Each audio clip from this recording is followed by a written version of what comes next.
Well, on a typical Mother's Day, we would have a sermon praising the wonderful, magnificent beauties of motherhood and all the joy that they create. And then on Father's Day, we usually beat up Dad. It's like, why didn't you this or why didn't you that? Well, let me just tell you that according to Solomon, he's the number one wise guy, right? According to Solomon, the Bible speaks highly of fathers. Yeah, I know that's a shock sometimes. But the reality for us is the book of Proverbs has 26 different references that point to fathers in a positive light. Never knew that until I started counting. I felt pretty good after reading that, 26 times, I'm a good guy. Yeah, I like it. Now we know fathers aren't perfect. Most fathers. But what we do also know is that a lot of times fathers are aware and they'll admit their faults. They'll take that extra step and say, I should have done this, I should have done that, and in my case, in my many years of fatherhood, I was told all the times I messed up. So you can use this to your benefit if you know what's going on in the family. Solomon could have been very bitter. Remember who his dad was? A guy named David. And David messed up a lot. I mean, he was a man after God's own heart, but he did things that really weren't very cool. And Solomon could have, basically taken all that into consideration, and he could have made fatherhood something very negative. But in his wisdom, he chose to take the high road and to do it in such a way that he could describe exactly what's involved here in fatherhood. He writes this in Proverbs 17:6. Grandchildren, isn't that something? Grandchildren are the crown of the old, and the glory of sons is their fathers. Wow. The glory of their sons is their fathers. That's a pretty bold statement to make. It's realizing that some proverbs will expound on these great qualities of fatherhood, and at that point, then we can cast our vote, which would be in favor of fatherhood, and fathers would win. So there's several things here that Solomon says basically are necessary and are a part of the makeup of dads. First of all, they're the provider. There are a couple references in Proverbs that would highlight dad's role as the family provider. Chapter 19, verse 14a, house and wealth are an inheritance from fathers. And then 13:22a, a good person leaves an inheritance to his grandchildren. Wow. If we think about all the hours that fathers have spent in their lives working to be a provider, working to make sure the family had what they needed, working to have those things that are necessary in life for families to survive. It could be very demanding bosses. It could be mean coworkers. It could be traveling a lot out of town. Right, Missy? Traveling a lot out of town. It's the reality of all of these things that provide a paycheck. And this is not to discount the fact that today there are seriously stay-at-home dads who take care of children. And I would have to admit, that ranks right up there as one of the toughest jobs compared to anything you do in an office or a store or a factory, because of all the sacrifices that are made through the family. There is a place to live, to eat, to be safe, have clothes to wear, maybe have some money left over so you can take a vacation once in a while. That's being a provider. That's someone who could leave an inheritance to his grandchildren if you try to do everything the right way. So providers, that's who most dads are. Secondly, his is the family maintainer. Maintainer. Chapter 22, verse 28. Do not move the ancient boundary which your fathers have set. When I thought about this, in the Hebrew culture, in Solomon's time, it was generationally critical that every generation knew where those stone markers were that outlined your property. It's much like in early Americana, in the days after the Revolutionary War, when soldiers were paid with land, they would put a stone pillar in each area that enclosed their property. So it was in the time of Solomon. The job of the father was to maintain all the property that his father had so that he could pass it on to his sons and they would maintain it. That's what a maintainer is. Deep down inside, kids are always looking for advice or direction on doing the right thing. Agreed? A maintainer helps to provide that instruction to his children so that they knew exactly what all the rules, regulations were pertaining to their property. Today we would translate that into making right decisions, doing right things. So we have this provider, we have this maintainer, but he's also an instructor. Yeah. The third role which Solomon sees the fathers is that of an instructor. And basically he provides counsel here that is as true today as it would have been as he was penning these words. We move to chapter 4, verse 1. Listen, my sons, to the instruction of a father, and pay attention so that you may gain understanding. So, right there at this part, pay attention so you can gain understanding from his instruction. The obvious take on this is that the father knows what he's talking about. That's important, right? If he doesn't know what he's talking about, it's a lost cause. But as a provider maintainer, now he's instructing them the right way. Verse 2, for I give you good teaching, do not abandon my instruction. There's that word again. When I was a son to my father, tender and the only son in the sight of my mother, he taught me, that's instruction, the word in Hebrew, and said to me, let your heart take hold of my words, keep my commandments, and live.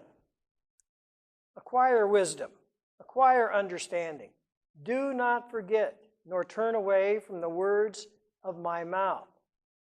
Wow, that's pretty good stuff. I almost wish I could have read these back when Melissa was a baby. You know, at that time, that wouldn't have been anything I'd have been reading. I'd been reading Hot Rod magazine, or studying for my civil engineering, Proverbs 6:20. My son, I like this. Comply with the commandment of your father and do not ignore the teaching of your mother. Father's Day, we probably wouldn't think about that, but stop for a minute and realize, parenting isn't a 50-50 deal, contrary to popular opinion. Parenting is a 100% deal. It takes both doing the same to make sure that everything's going to work out fine. Verse 21, bind them continually. That means the commandments, the teachings that come from the parents. Bind them continually on your heart. Tie them around your neck. When you walk, they will guide you. When you sleep, they will watch over you. And when you awake, they will talk to you. I thought about that particular verse, and it's like when you were younger and You would get up and say it's summertime, you don't have to go to school, so you're wondering what you're going to do that day, and you have to make a decision, right? In our day, meaning decades ago, we would wonder what we were going to do. We're going to play baseball, we're going to play football, we're going to play soccer, or what are we going to do? We're going to play tag, hide and seek, everything was outside stuff. It was different, Colby. We didn't have, thumbitis, with all this internet stuff and everything. No games. All of our stuff was physical. And when you think about it, when you awake, they will talk to you. It means that when your parents have taught you to do all the right things in life, you get up and you're not going to do something that's bad. On account of if you get caught doing something bad, when you get home, Dad's going to say something about that. My dad didn't have to use his razor strap. He just would snap it. He'd kind of like to do this. So, what'd you do today? And then, and then we find the reality that what happens for us. Oftentimes when we're growing up, especially in our teen years, and we're instructed in doing something, our typical response would be something like this. Right? Roll the eyes. And if Dad was in a good mood, he'd let you get away with it. If he had a tough day at the shop, then look out. Don't roll your eyes. It's knowing that we can always be in a situation where we can be thankful for what Mom and Dad did to us to make us toe the line. Wow. It would have been so easy to misstep in life and find ourselves forgetting the instructor role of our father and mother, or the byproduct of that would be that we kind of like skip all that instruction and then just do what we want to do. And that's when you're in trouble. Because oftentimes what we wanted to do was not in concert with what our parents would want us to do. Paul warns us in Ephesians 6 and 4, fathers, do not provoke your children to anger. The King James says wrath. Do not provoke your children to wrath, to anger, but bring them up in the discipline and instruction of the Lord. And when you read this over and over, you start to think about the reality of exactly what Paul was trying to say here to the church at Ephesus. These were new believers, and there are different ways that people can actually provoke their kids to anger. And I really hadn't thought about this much until I started studying this more and more. There's a great theologian, William Hendrickson, who has identified what he considered to be 6 ways that fathers can provoke their children to anger. Overprotection. Favoritism. Oh boy, that's a big one, isn't it? Favoritism. Yike.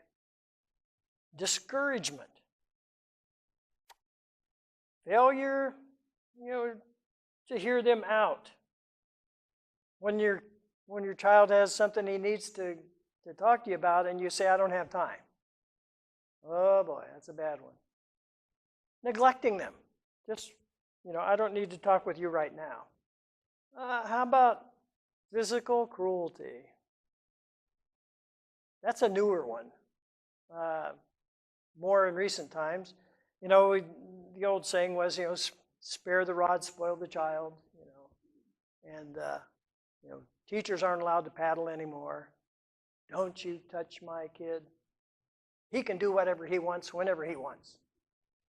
Okay, well, how do we discipline him? That's your problem. I feel bad for teachers today when they can't control students because they're not allowed to control students. Sad, huh? And Missy's shaking her head.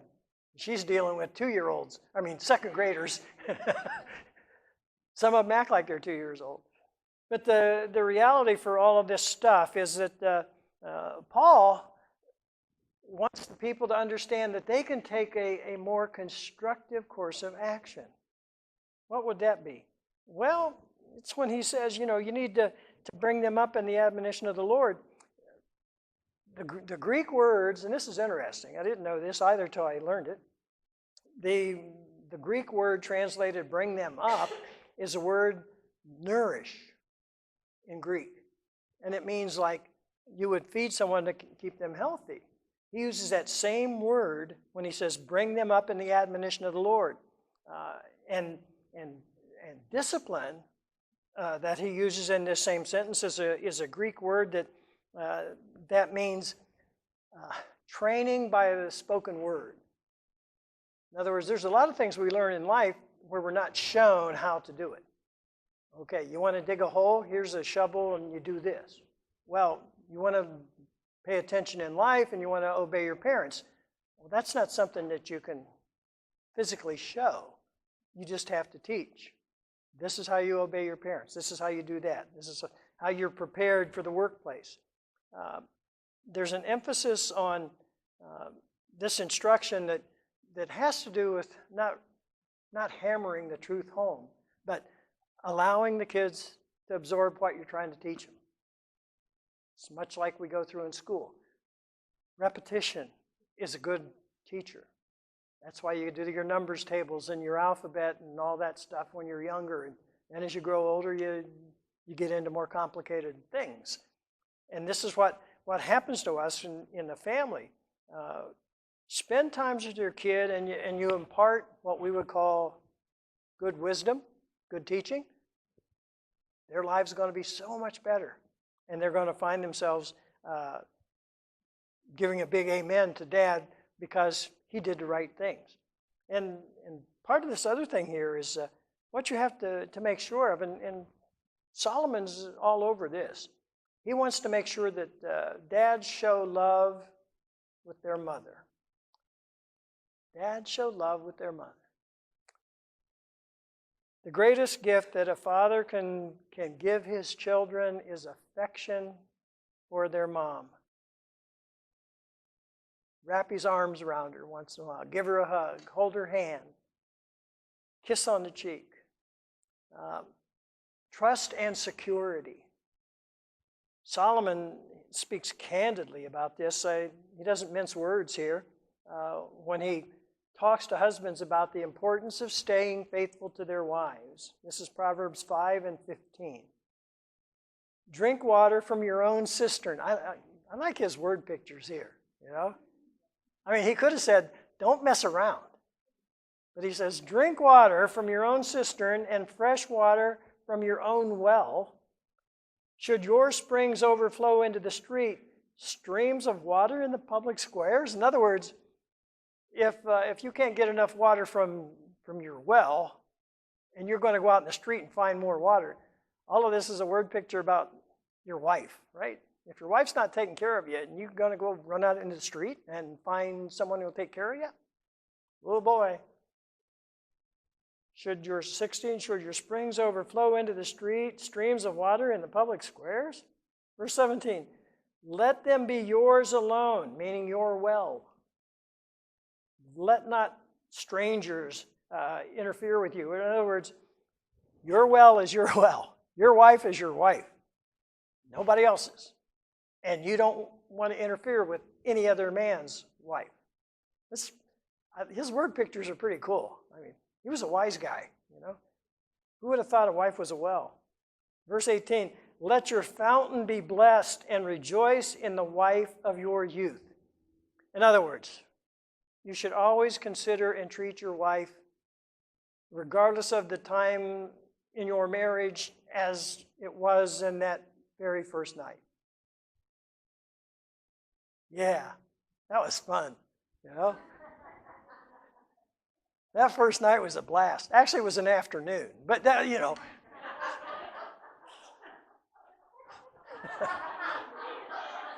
Oh, hi, miss.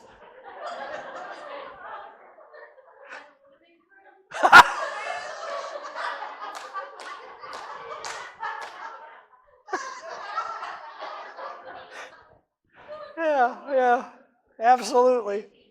Oh, my.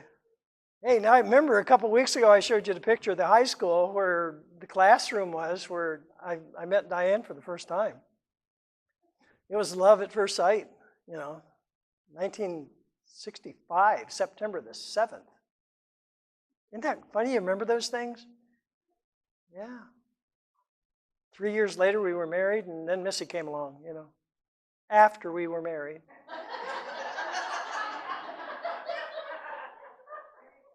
10-month anniversary, right? Married May 4th, she was born March 4th. So, we know that we have this ability as fathers to be respectful in treating our wives the right way and making sure that we express our love for wives, that they would see the same thing in their lives. And then that leads us to what we find to be the care that we have for children of the mom. In other words, your children that were born of your wife. This is a good one here. This is Proverbs 5:23. He will die for lack of instruction, and in the greatness of his foolishness, he will go astray. Dads can have this great harvest of joy in their lives and in their homes if they cultivate a special relationship with their children. If they fail to do that, and if they decide to go their own way, and they go outside the boundaries that God has provided for us in marriage and in life, this can happen. In the father's foolishness, he could go astray, and that would be the worst thing that could happen in any type of a family. Solomon said in one other point that the father of righteous children will greatly rejoice. And righteous doesn't necessarily mean perfection.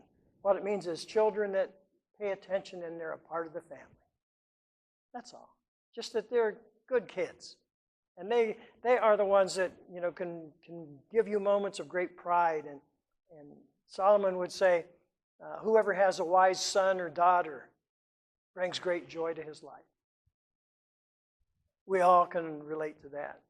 We get so happy at times when we see our kids the progressions of life and education and bring joy to our hearts and lives. And, whether it's receiving a diploma or whether it's receiving a good report card or whether it's seeing them grow and mature and get a promotion in their lives at work or having their own child, making you a great granddad. These are things that give us that motivation to realize that we can do all these things. And pretty much it requires one special ingredient.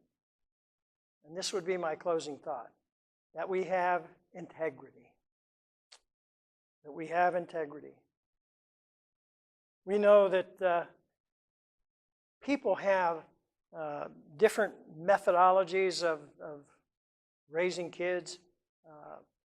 Throughout our lives, there's been all these different how-to books that came along about how to raise your kids the right way and how to function properly in society. And we were blessed because our generation had Dr. James Dobson focus on the family, and his work on parenthood and all that was critical in how we raised our kids, our girls. And when you have that sense, then you know that you've done the right things. I did find an interesting little story here from Bruce Lockerbie. He's a Christian author, and in one of his books called Listening to the Best Advice I Was Given, I'll just read this paragraph that we can quote from his book. He says, "When I was 11 years old, our family drove from Toronto to eastern Ontario to a region north of the St. Lawrence River, where my father had been born. We reached the little villages of Venter and Spencerville just before midnight. And the houses were mostly dark. Residents had already gone to bed. But my dad needed directions to find the old homestead, the place where we were supposed to spend the night. So reluctantly, he stopped at a darkened house and knocked on the door. Oh my. Well, after a few minutes, the yard light came on. An older gentleman opened the door. And I could hear my father apologizing for the inconvenience. And then he identified himself as the son of Pearson Lockerbie, my grandfather, who had passed more than 2 decades before. The man who opened the door said, "Oh, come in, come in. This is no trouble at all. I knew your father." Is that a great story? I knew your father. The greatest legacy a father can leave his children is one of integrity. And that's where we'll come with this particular song.